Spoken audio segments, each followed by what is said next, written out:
having the child's strengths recognized is sometimes can be very challenging for parents.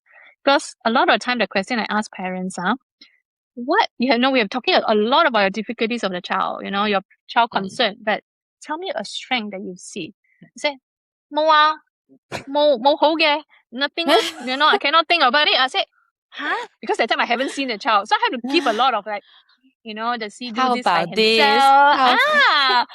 So they say, but this is common what? They have to know this one. The parents will come and tell me this one. I said, well, no, they're doing this because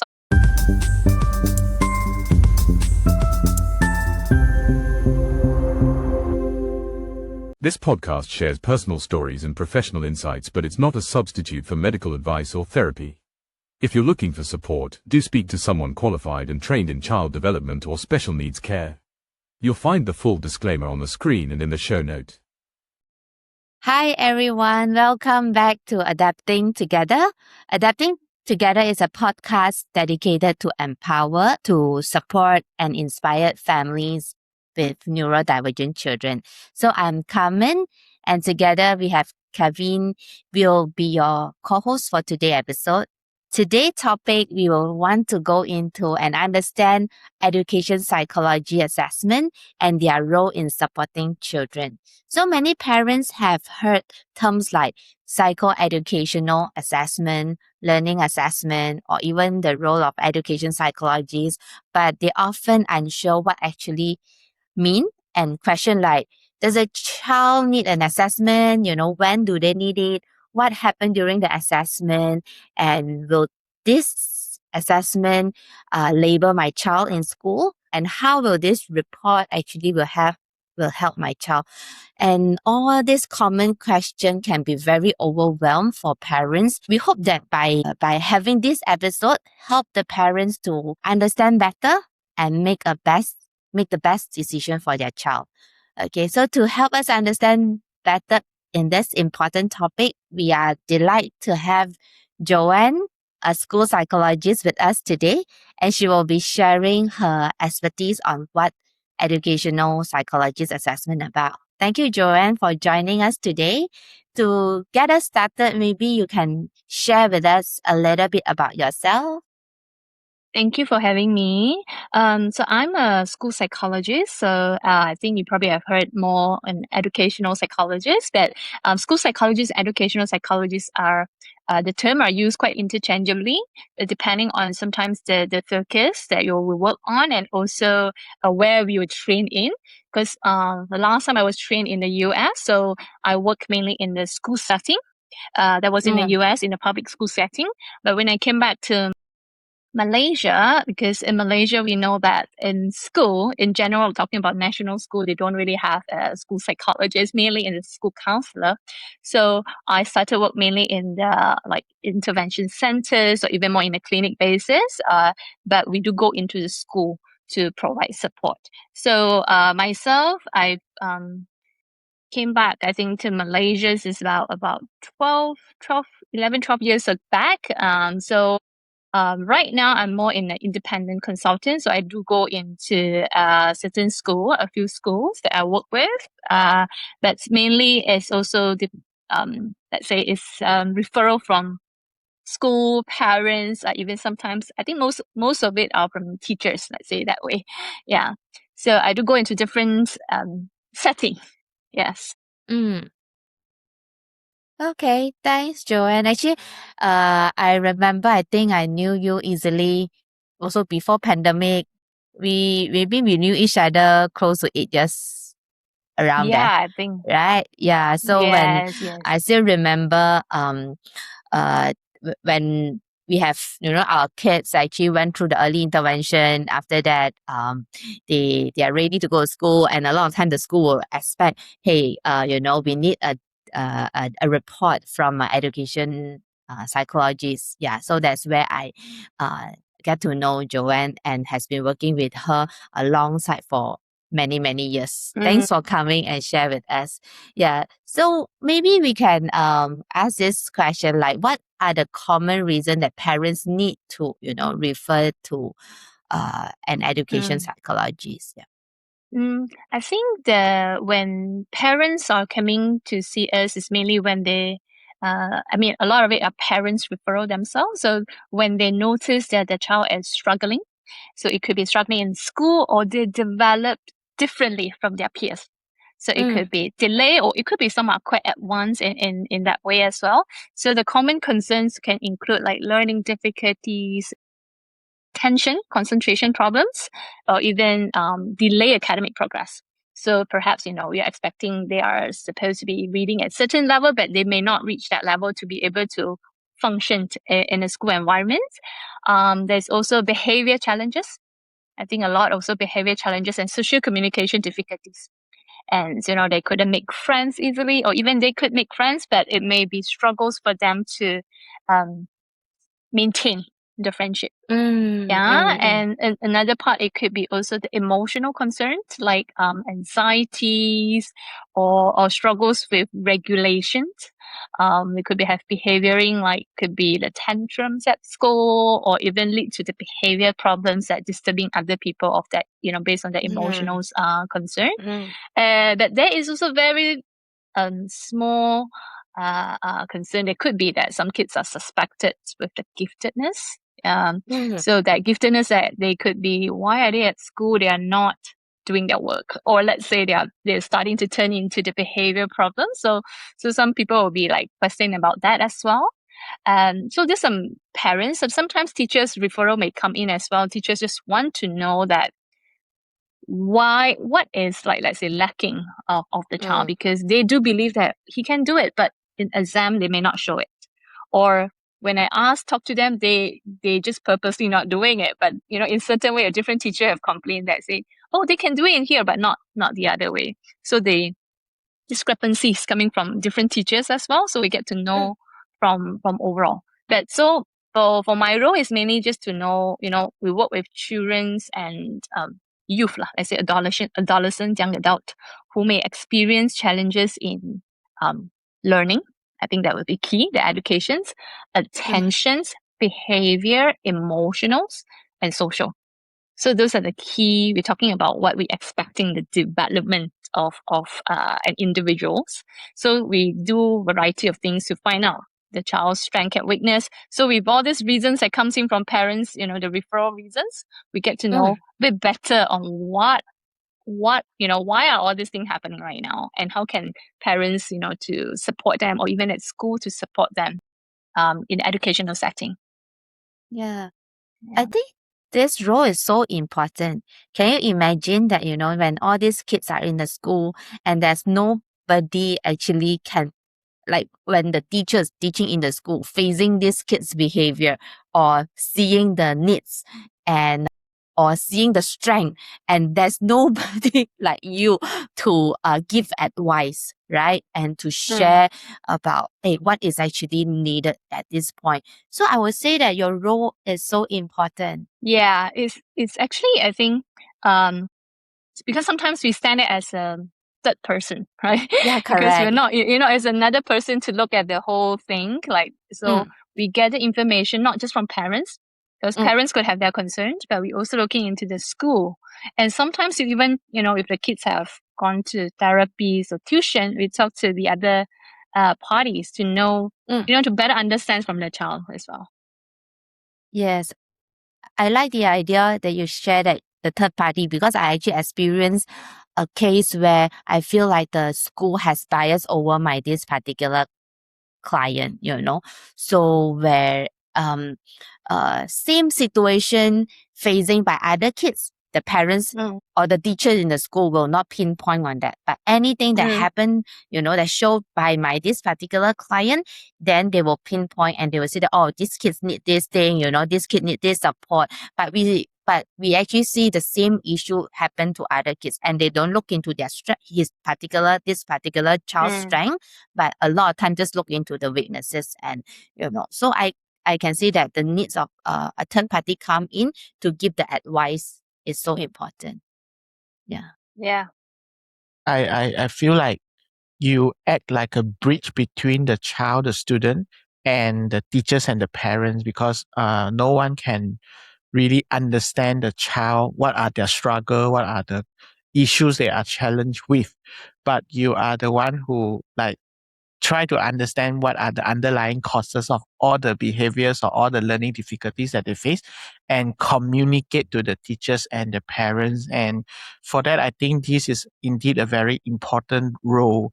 And you share with us there's a few things or like signs that this is when or why the parents need to send their child to see you or get assessed by you, right? But I'm just thinking, how could the parents like acknowledge that, oh, my children is slow in learning and this is a need. There's a need for me to get a school psychologist or educational psychologist to assess my child. Have you encountered situation that they are not, number one, they are not aware that this role exists. Number two, they may not feel like there is a need to have it assessed even though the signs are there. Yes, yes. I think like what Kevin has said, that this is very common. I think, even though the awareness is getting, it's much better now, compared to, long time ago. But definitely we see that, even some parents acknowledge that, they could do an assessment to find out, but they just don't see the need of it because they probably think that, when they get older, things will be catching up. They'll get better on it. So they are quite relaxed parents. So that happens. But usually we will still say that if they come to me already, then we'll say, let's progress, let's monitor the progress. So, right now you say that, you may not be ready for doing all this assessment, which is okay because that is parents' decisions, right? But we say, let's meet up again, in half a year time, or perhaps you go for intervention for a few months. Let's see how's the progress on that. Then we can come back on that. So it just to, at least we don't want to just let them be by themselves. We also always want to just check in with them. I think that's one. And also some parents who may not, aware of all these things. It's also good for them because I think first thing is they usually know it from school or the teachers or therapists that, oh, something is not right with your child. Perhaps you want to get them assessed. So I think that's usually what it comes in first, right? The most common one. And then would be the time that when we educate the parents, what does this assessment is about? And it's also why, or is it when is the right time to do it? So because the assessment, it can be quite lengthy. It can be quite stress. I think for some kids, you got a lot of things going on, right? Parents think that, oh, it's a one-to-one test. My child cannot sit there for so long doing this test. But honestly speaking, this test is not just sitting there like a traditional, exam 2 hours, you sit there and do it by yourself. It's not like that. It's a lot of it is like I questions and then you answer. It's a lot of that ones, like taking a lot of the interactive. Yes, conversational. So a lot of that. So and parents are worried about, they cannot sit there and do all those things, and so there's no point. So it's really just to educate on them and let them understand. And I always say, is when's the best time to do the assessment? Right. Because if they are just 3 years old, 4 years old, well, you can wait.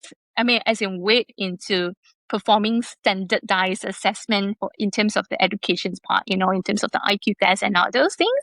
But let's say if, when they are 8, 9 years old, then that is a good time. So it depending on the concern.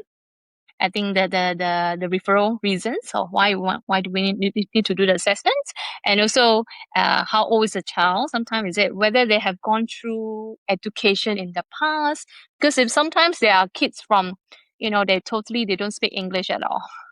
Then you want them to do an English test that even communicating in English, that's not realistic and it may not be so relevant for them. So then we were looking into alternative and is it the right time to do? Or if this child have been missing education for past 1 year, then definitely we're expecting delay.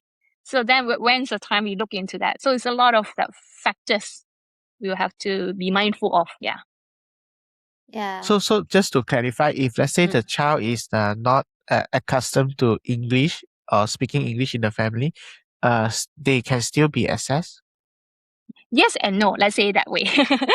So I work with a lot of Mandarin speaking population. It could be people from China. So those are entirely different from our Malaysians Mandarin speaking.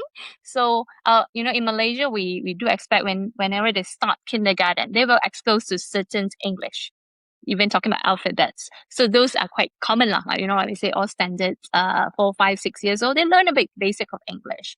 But in terms of, let's say they are 7 years old, they may not have any exposure of English language. Then we're doing all this assessment. Then the assessment may not be valid in terms of the language part of it. So for example, if we do the IQ test, it may be quite, So if we're doing the IQ testing, so the IQ testing that is part of that, the verbal comprehension, that is quite into language. So if you have that English language, then it will be, you have strong vocabulary, can explain that will be benefit for you. But imagine if somebody who may not know English, then this particular composite may not be reliable to them. But for me personally, when I do IQ testing with kids with Chinese as in their main language, I would usually encourage them to tell me in English and also in Mandarin. So then I know that this is not their IQ problem, it is their language problems. So at least I get to rule out from there as well. Depends on different, let's say so if kids with they have exposure in English, so we always take that as secondary factors on it if you're looking into the IQ, because the IQ there are the 5 main areas. So we don't just look at the verbal reasoning, we're also looking into logical thinking to get to know as a whole. Okay. So maybe we can take a step back to see maybe can get you to help to explain to audience what are the areas that are typically assessed during your evaluation that you do for the child. So in a standard psychoeducational assessment, we say that we're looking into cognitive abilities. So the cognitive abilities is the IQ test. IQ test is looking into reasoning. So we're testing one, logical thinking, the reasoning, the verbal reasoning and the non-verbal reasoning, and also looking into memory. So memory could involve auditory memory, the listening, and also the visual memory. So we get to see where it could be, one could be strength and what could be a bit lower, depending on, everybody's different. And also looking into the visual spatial, their processing speed as well. There's all those 5 areas that could be helping us to know where the child's potential is. So that is the first one, the cognitive abilities. Then the other one, the next test we usually do for school age children would also involve the academic assessment.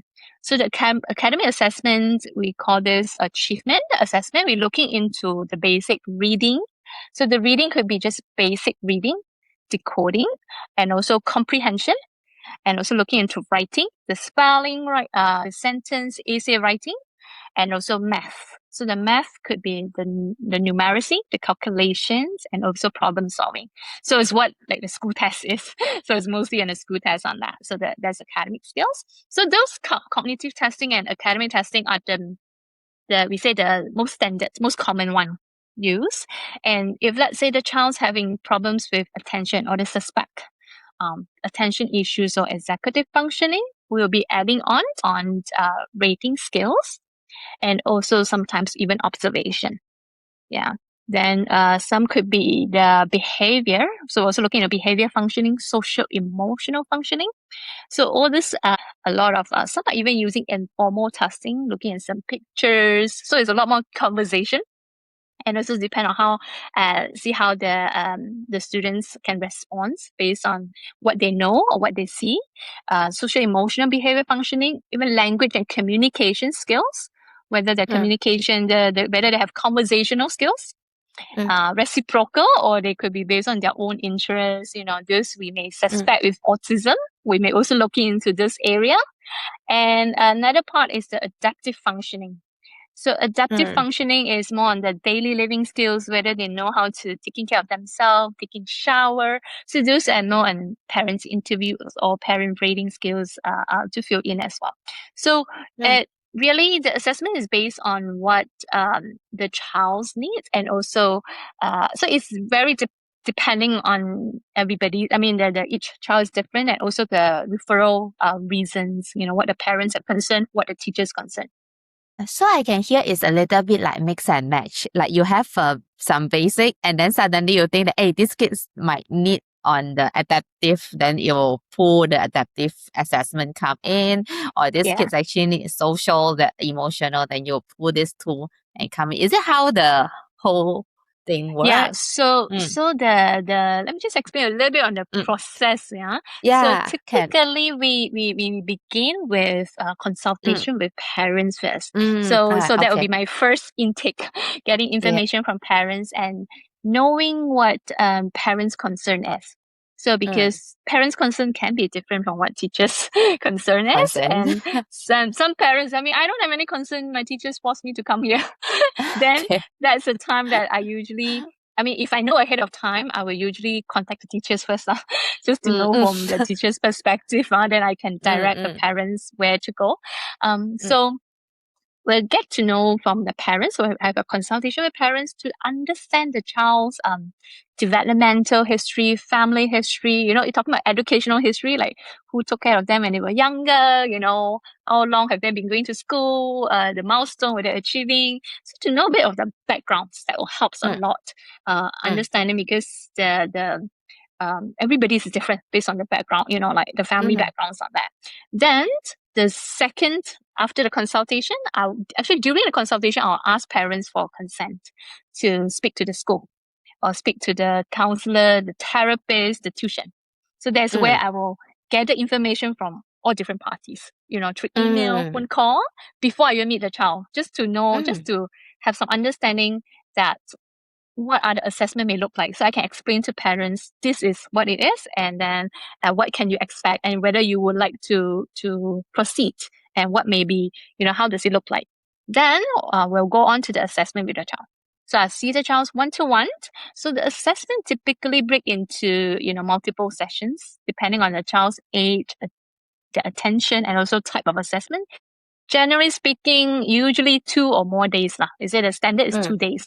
2 mornings. I usually like to do it in a morning session, just because the childs are still fresh. No, not after school, because some kids will tell me, some parents say, oh, let's do it after school. I don't want him to skip school. I said, well, then maybe the child is too tired and may not perform to their best level. So I usually recommend to do it 2 morning sessions. So it could be 2 hours to 3 hours. Doing the assessment will be required, depending the needs of the assessment.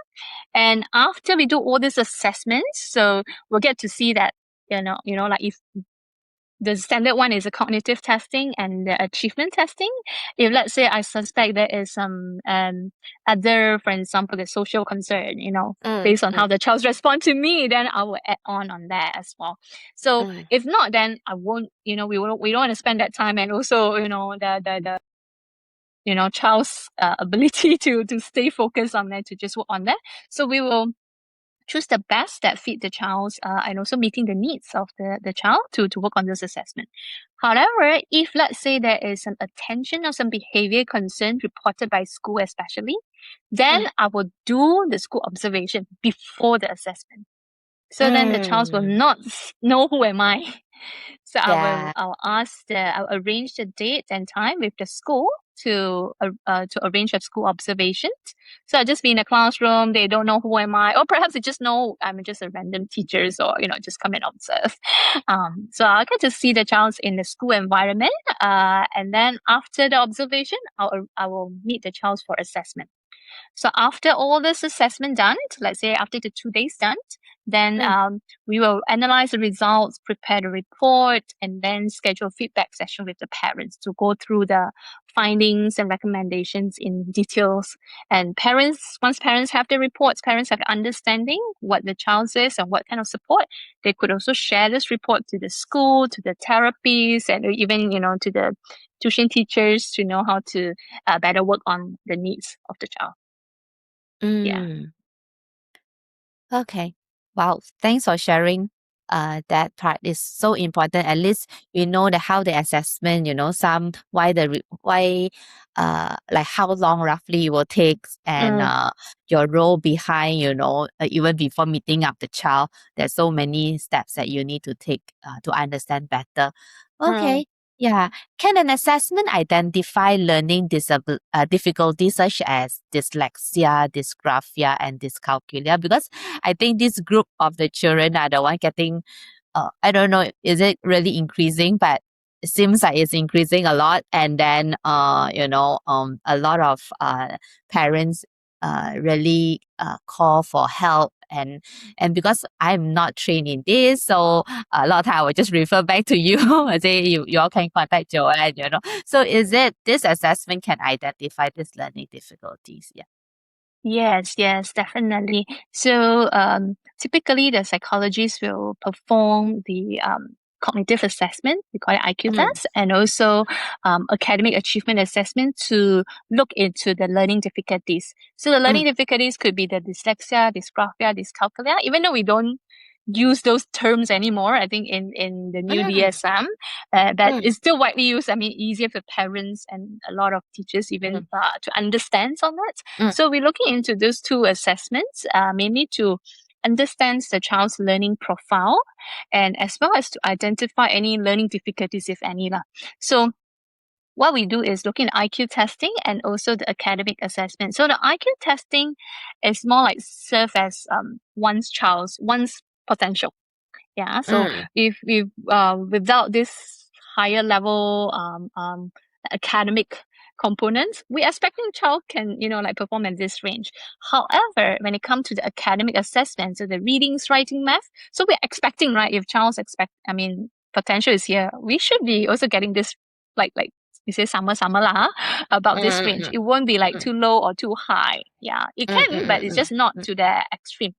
So looking into those two assessment, we'll get to see one's learning potential, whether they are reaching to that level, or if let's say they are delayed. So that delay meaning there is a gap. So how it's not just 1.2 points, or so it could be quite a significant gap. That could be the traditional way of saying that this child may have learning disorder. So it looks like they have potential, but they are may not reaching their potential. They just stuck there. So but looking into this, we also consider a lot of other factors. So for example, whether they have, let's say, missing out school, it could be sickness, they have not been going to school for certain times, or even let's say MCO, they don't even do online learning, for example. So those things we also have to take into consideration with. So that's why the backgrounds information, the consultation with parents are very important. Yeah, we also looking into whether the child's paying attention or not. So all those things also part of it lah. So, but some kids we will see the big gap. Then we can most likely to say, they have some learning challenges on it. However, some kids, they are potentials are here. They are just a little bit low, but not too low. So they have a big gap. Do we diagnose them now? So this is the time that we always say, perhaps this child may not have intensive intervention enough. Let's say that way. So we have gone for tuitions, but let's say, come back to it. Sometimes I ask parents is that, what kind of tuition is this? How does the tutor work on it? Do they just sit there and do their work? Or do they give explicit instructions? Or do they work on really teaching the let's say the phonics also a lot of ways. So do they actually teach particular skills, or in quite an open, we say campur lah. So it's also, we need to also kind of find out on that. Because some parents, I think nowadays most parents send their kids to tuition center, but do they actually?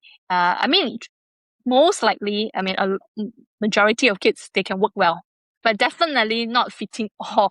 So there will be, that one or two may not be reaching to that level. So we also need to find out what the underlying problems on it. So some question we'll be asking also, do they have enough intervention? Or maybe these kids may not have gone through any tuitions. So perhaps that's the time that we give that tuition. Let's see, after 3 months or 6 months, whether they are catching up. So maybe the tuition is just once a week. Then we can say perhaps 3 2 times a times week. a So week. Yeah. we get that more intensive intervention. So to see whether the child is responsive to the intervention. It's just same as, when they were younger, the EIP, whether they're responsive to the intervention to Correct. progress.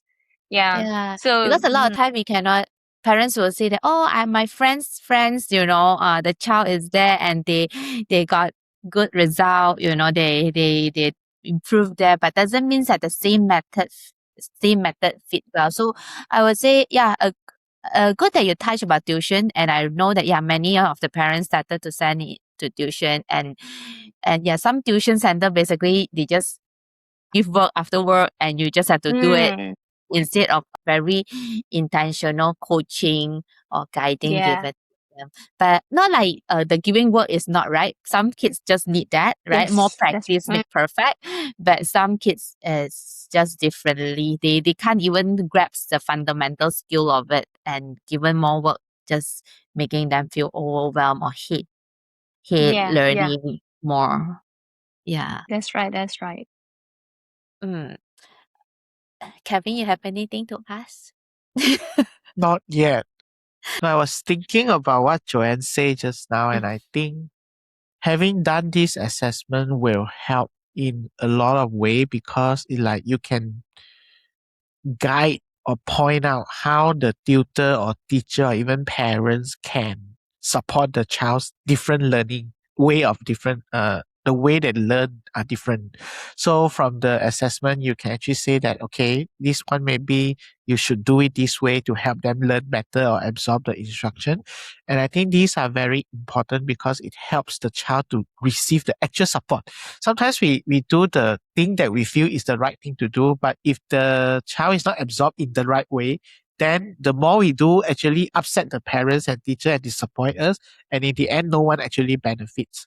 So having Yeah. done an assessment will provide a very good way and direction to start in a proper manners. That's how I feel. Mm-mm. To know where Okay. to target to, I think. To Yeah. really know exactly what areas and also what to focus on. I think that's also one key thing here is that because sometimes we in academic result they may be just so, but but they are very very smart to the level that they could do much better. I think some parents tell me they could do much better. Even teachers say they could do much better, but they are not showing in, let's say, exams or in writing. So I do have quite a few come in. It's just that they are very good, like argumentative in a good way. They have very good, strong verbal reasoning, those like lawyers kind of thing. They could do very well, but just not able to do it in writing. So you see that big gap on there that, why they're writing, they're supposed to be year 6 level, but the writing is year 3. So there's such a big gap that why are they not reaching to where they're supposed to? So they're reading very Yeah. strong, but writing is not there. So that's the time we need to know that, is there a real gap? Because I think there's also one thing is every teachers or every school have different standard.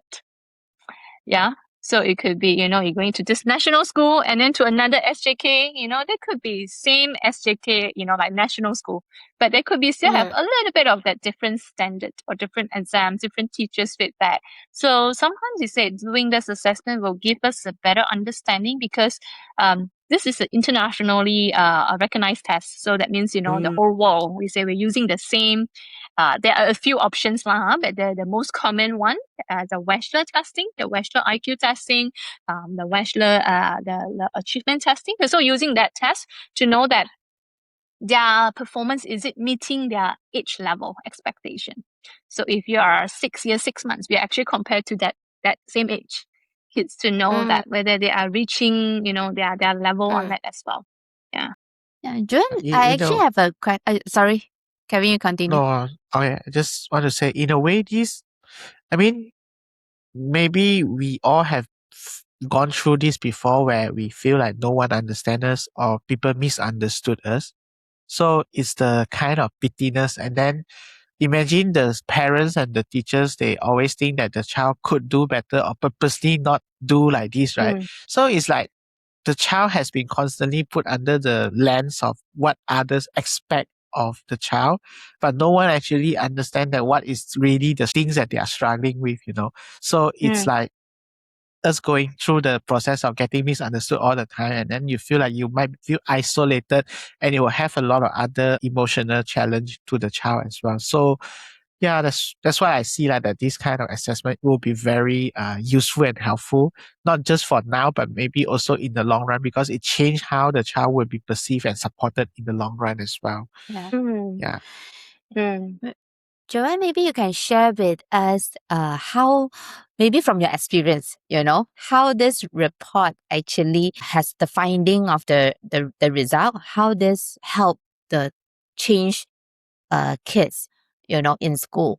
Maybe how the teacher actually, after the report, how this teacher actually understand the child better, any successful cases like that. Yeah, maybe you can share with us a bit. Okay, I think there is a few things to point out on that. I think also add on what Kevin have said earlier. So sometimes you're also looking into whether it's a skill deficit or a performance deficit, whether they really cannot do or they just won't do it. Yeah. So I think that is also one thing that sometimes parents or even teachers come and ask is that why sometimes they can do it, sometimes they cannot. A lot of the times that the teachers comes in as that behavior problem. They will say they just don't do it lah. They're just being naughty lah. They just don't want to do these things. I think that's very common lah. They have been, like stand for these kids for these problems for long. They will think in this way. But doing this will be able to tell that it's not that the child's not able to sit there quietly and listen to you. It's just that they cannot. So but doing this assessment, you get to know as well, like let's say some kids with ADHD symptom or even ADD symptoms. So ADD, they could be those who are just inattention. They could sit for long, but they are daydreaming. So that's why they affect their learning or their, like the topic they're talking, they may be talking about some other thing else on that. So looking into that, even like for me to observe the child in the classroom environment, we get to see from a like a third lenses, I would say, to look at the whole scenarios and how does the teachers provide the support, whether the child's take in the support or if there is some other factors going on. Because honestly speaking, sometimes I go to the school to observe this child A, but I notice the child B is severe than the child A. And then but child B having no problems, the teacher will say, yeah, it's okay. So you can see some of those things happen, but we don't know what may be, the other informations that we may be missing. But at that moment, sometimes I just want to look into is whether the child can do it, they just choose not to do it, then this could be the behavior problems. Then we have to deal with that, how to manage that behavior in a classroom setting. Sometimes it's really the skill deficit. I mean, this child really cannot do it, not because they don't want it. They really cannot. It's just like, oh, I can stop smoking. Yes, I can try. But if you want me to stop smoking for 3 days, then I can't. So it's just like I can tahan for that short time, but if you want me to do it long, I cannot. I can sit still. Yes, I can try. But so after a while, I will be having a different problems come out. So that is that how much they can do it. So some parents, teachers say, oh, they can do it. They do all those things. Yes, they can do it, but perhaps they're really trying and stretching to the certain level. And to beyond that, they need a little bit more support to be able to do it. And it's also the training, like we say, all these interventions and also provide an alternative way to support. So if with the report, with recommendations. So with all this evidence-based recommendation, will also give some accommodations or teaching strategies, or sometimes even the modifications to help to come out with behavior support plans or some interventions strategies to help the teachers to know what are the areas they can be focusing on right now. And a lot of time is also the communication. I feel like sometimes I do more is the communication between parents and teacher. So I'm helping them to understand this. So the parent tell me, oh, don't tell this to teacher. The teacher said, hey, can you say it nicely to the parents? So that comes in. I say, well, yes, I could do all those things, but it's best because you can't just get me to be the middle person to talk all those things every single day. it's better to have this meeting that everybody can be on the same line. Our goal is to support the child. It's not to find problems, find faults in between. Everybody is ready to support the child and finding the best and helping the child to their potential lah. Yeah. Okay. Yeah. I think I could probably add on one thing is that the once all this assessment completed, right? So the parents would get the report. Yeah. So the report is mainly talking about the child's the assessment results, the strengths, or even some of the area of difficulties, or the diagnosis sometimes. So it's not guaranteed going to have a diagnosis. I think where parents are always there were questions. Is it, ADHD? Is it learning difficulty? So I say it's not always come out with a diagnosis, but it's only when it applies or when it, meet into the criteria. So it's whenever appropriate. And also practical recommendations, not just for school. I think it's a lot of it for the home, for parents, where we usually want to focus on as well. Because we are helping the child is not mainly in the school, but if parents did not do much at home, it's the progress will be affected lah, we say. So it has to be coming from all areas. So it could be recommendations from home, school, and then the communication between the parties. Yeah. Okay. How often after the whole assessment, how often this student will need to follow up with you again? So typically is we can say that it's every year they could come, or but the assessment, let's say that way, the standardized assessment can only repeat after 2 years. 2 or more actually. So we don't just keep repeating the IQ test and the learning test. It's just that it doesn't give us a lot of information from there. Yeah. So and it's not. So I always tell parents, don't come back. We mean don't do the. You can come back. We can talk about it. We can see. We can do more progress monitoring, but we don't have to do a full blown assessment like what we have done. All this the standardized IQ test and all this learning test is not required unless if the child is not performing to the level that they are supposed to. So even with intervention, if teachers have gotten all the support, they are still stagnant. Okay, if they're still stagnant, that means may not using the right recommendations or right support. Then we have to help them to guide them on that, but they may not need a full assessment on it. So let's say after every year, after the 1 year, we can come back, then we can look into it, whether the child's growing. It's just like a normal doctor checkup lah, just to check whether they are reaching it, is everything's okay. Then the parents perhaps have new concern or more things come out, then we can address from there. If no, then, they can just go on as usual. Then when is a reassessment required? So typically it's every 2 to 3 years. So in the US where I used to work, it was every 3 years we have to re-evaluation, which means 3 years we have to do a full-blown thing or even to look at whether the child is still meeting the diagnosis. Yeah, but in Malaysia there is no you have to follow. There's no kind of this requirement rules, for that. requirement. So what I usually say is that if they don't show any big problems, let's say they are just like as usual, then we can just check in, but we don't have to do a full assessment assess. Only if it's required. For example, when the last time they did this assessment was 6 years old. Right now they are 9, 10 years old. That time they don't know how to read, and right now they can read, but they don't know how to understand. So the problems switch a bit, or they have writing problems right now. Then that's the time we do assessment. Yes, because the problem's a bit different. Then we will do again the assessment to look into the problems. Or when there is exam assess arrangement required. So for kids who are much older, so the secondary, when they have to apply for, let's say, formal exam for extra time, or they have to be tested in a different room because of the noise and everything. So all this will require, we say, evidence to prove that this child's require an additional time. Instead of that right. 1.5, they could extend. Yeah, so then that is the time you do the assessment. Yeah. So far, Joanne, I think this so far, because when we work with kids in international school in IGCSE or Yeah. maybe the American syllabus, some adaptive method has been applied to our candidates who are taking exam. What are the things that they offer now? You know, the latest maybe uh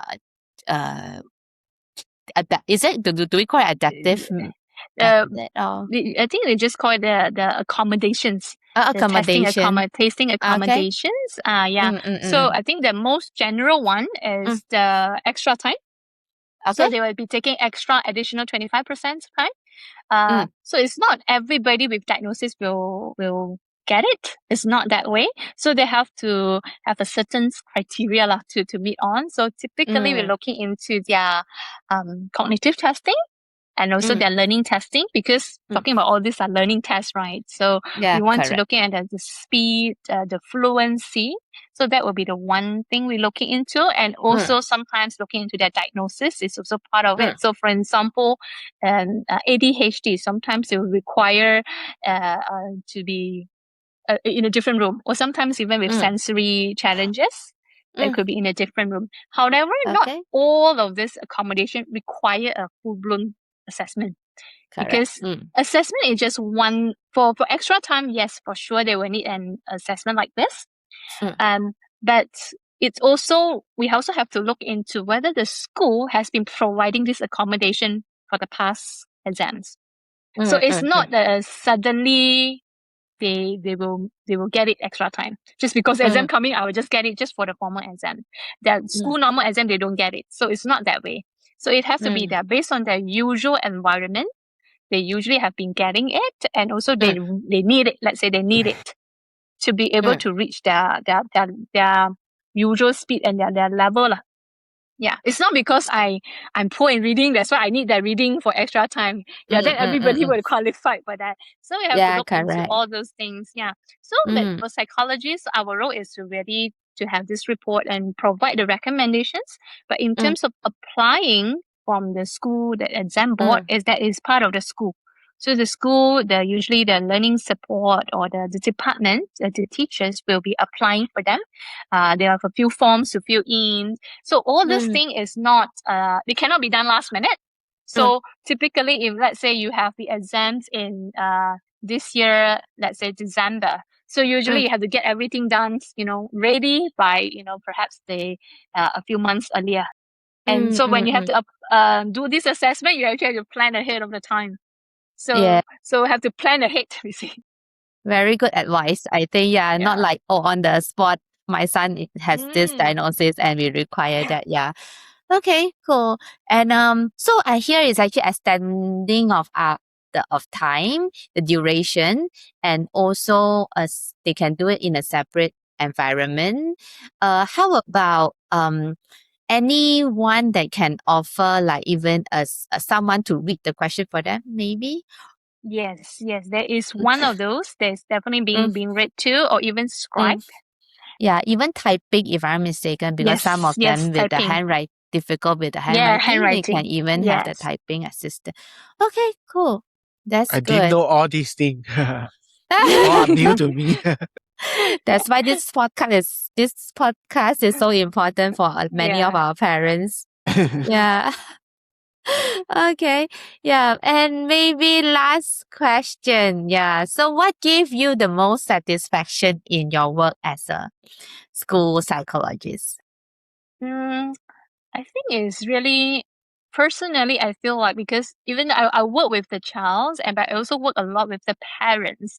I think Mm, working, for this past more than 10 years, I do feel mm, that a lot of the time I feel I make the difference is to support the parents, because I feel mm, that that is a different kind of fulfillment.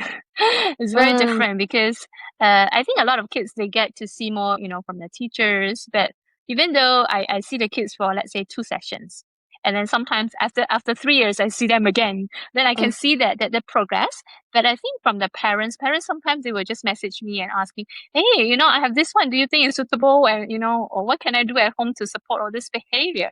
So I feel that that's what things that makes it different, is that to make the parents feel that they are empowered to do that, to support their own kids. I think that is one key thing. And also helping them, it's very fulfilling to see that how understanding, how the right understanding and support from the parents can improve the child's confidence and their Very experience true. of it. It's overall well-being, because I think when they were younger, typically speaking, we'll give more patience, right? I think when they were younger, baby, but when You're So more cute, tolerant. so cute. when their cuteness is gone, oh, then we'll be you very common lah. I'm also a Yeah. parent, so we'll be like, taking deep breath ourselves. So it's just that have to come back to it and really think, really to see the child's strength. Having the child's strengths recognized is sometimes can be very challenging for parents, because a lot of the time the question I ask parents are, what we are talking a lot about your difficulties of the child, your child concern, but tell me a strength that you see. I say, "Mo mo hou ge, nothing one, I cannot think about it." I say, huh? Because that time I haven't seen the child, so I have to give a lot of like, does he do How this by about this? himself? How So they say, but this is common what? They have to know this one. The parents will come and tell me this one. I said, well, no, they're doing this because of, they love you. That's why they do all those things. And they come give you a hug. That's one thing that is not so common, I think, especially I think Asians family, or we usually see the problems first, and then the strength we may not be always, You see take for it. granted all the good things. Yes. I think there's one that I always ask them, is that what is what is good about your child? You know, how well you know your child, other than knowing that, they just like to play iPad. What are the things they know about their child? And have you actually gone into look at what kind of game are they playing? And really to know more from the child's perspective. I think that's one. Also, I think the last one is also helping the families to find that the uncertainties after months or years of uncertainties, sometimes parents just like, something is weird about my kids, but I can't tell, something is not right. Then doing all this assessments, now I know why they're behaving this way, why are they doing. It's really a sense of relief sometimes. I think that's one thing of that. So that makes my work more interesting I guess. Yeah. Yes. Kevin, you have any question? No. No. Okay. All right. Thank you so much for taking this time to share your knowledge and experience with us today, Joanne. We hope today's conversation has helped parents better understand that an education psychology assessment is not about putting a label on a child, but this is actually for the parents to gain a better understanding about your child's strength, weaknesses, or areas to improve. And this information and strategy also will be helpful for the people who are teaching your child in school and even at home. So thank you for listening to Adapting Together. If you found this episode helpful, we hope that you can share with others, like other parents who need help, educators, or professional who may benefit from this conversation. Take care, and we'll see you in the next episode. Thank you. Thank Bye-bye. you. Thank you, Thank Joanne. Thank you for sharing. Thank you. Thank you. Okay. Thank you for having me. Thank